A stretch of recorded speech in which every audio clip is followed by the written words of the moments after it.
on m'oblige à marier quelqu'un qui normalement, vous l'avez dit, est obligé, c'est ça une OQTF, est obligé de quitter le territoire.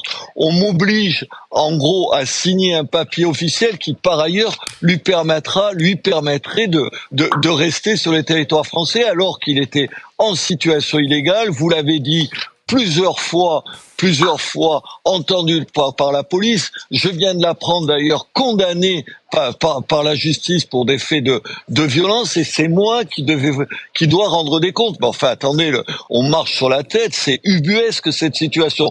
Encore plus ubuesque, Pascal, parce que la loi pourrait changer dès jeudi. C'est-à-dire que je pourrais être condamné aujourd'hui, mardi, pour une loi que les sénateurs vont voter jeudi et qui dira non, finalement, les maires, ils ont le droit de ne pas marier quelqu'un qui est en situation illégale.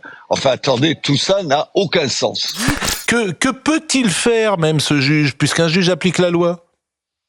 Mais d'abord, ils auraient pu ne pas me poursuivre, pardon, c'est la liberté du parquet. Alors oui, il y a une loi, mais pardon, je suis dans une situation invraisemblable. D'un côté, il y a une loi, comme je suis officier de police, officier d'état civil, je dois marier les gens, très bien, mais je suis aussi officier de police judiciaire comme maire, et à ce moment-là, il faut que je fasse respecter la sécurité, l'ordre public. Qu'est-ce que je fais, Pascal ? Je choisis entre les deux, oui, et j'ai choisi les gens et la sécurité. Et c'est ce qu'on me reproche. Qu'est-ce qui va se passer ?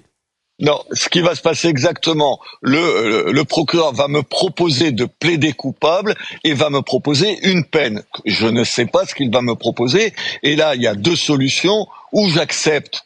Et puis, je dis oui, je suis coupable, pardon d'avoir fait ça, ou je le refuse et je me retrouve devant le tribunal correctionnel. Voilà, on en est là et j'en saurai un peu plus tout à l'heure. Non, moi je négocierai pas, enfin on va voir ce qu'il va me dire, écoutez, j'attends dans les minutes qui viennent. Non, attendez, je suis responsable de rien dans cette histoire-là. On me met dans une situation invraisemblable, encore une fois, ubuesque.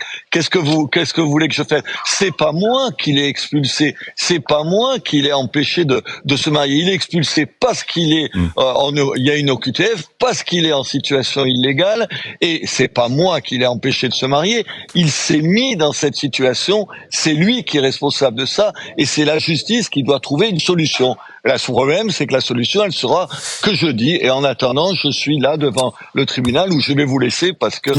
Juste dernière chose, qu'est-ce qu'il est devenu ce jeune homme ? Parce que c'était en août 2022, il est toujours sur le territoire. Il est toujours en Algérie. Je ne me prononce pas sur son histoire d'amour, moi c'est un principe, je ne marie pas quelqu'un qui doit être obligé de quitter le territoire. Et